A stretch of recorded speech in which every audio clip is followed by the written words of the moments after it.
Hello tout le monde! Aujourd'hui je vais vous raconter le livre 1991, à la fois passionnant et glacial.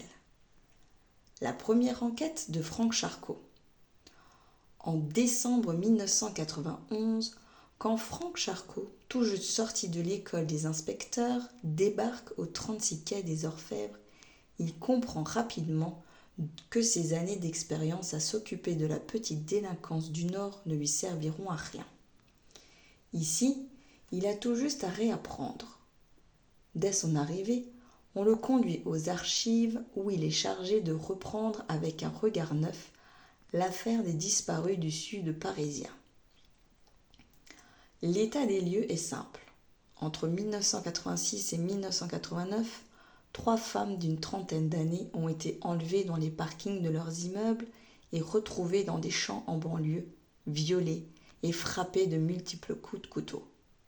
Malgré des centaines de convocations, des nuits blanches, des procès-verbaux, le prédateur court toujours.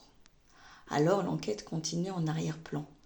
Charcot y consacre tout son temps jusqu'à ce qu'un soir, un homme paniqué se pointe au 36. Il vient d'entrer en possession d'une photo figurant une femme couchée dans un lit, les mains attachées au montant, la tête enfoncée dans un sac en papier marron et reposant lourdement sur la poitrine. Une photo derrière laquelle une adresse a été écrite à la machine.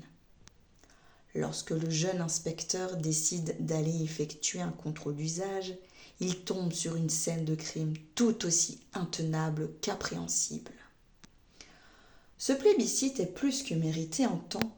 1991 est un grand cru, un des plus aboutis, prouvant à quel point Franck Tillier est l'un des meilleurs auteurs français de thrillers.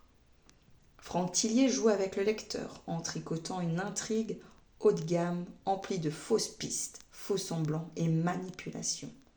C'est brillant de le voir rester le maître du jeu en gérant le suspense à la perfection, glissant des indices passés inaperçus, mais qui éclairent les révélations à venir et un dénouement assez génial entremêlant avec brio des thématiques comme le vaudou, la magie illusionniste à la Houdini et d'autres plus psy que je n'évoquerai pas pour ne rien divulguer.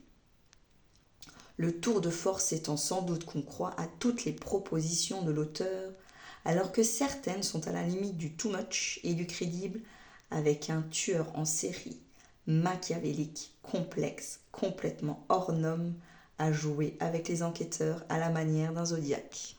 Eh bien moi je dis bien joué Franck Tillier. À bientôt.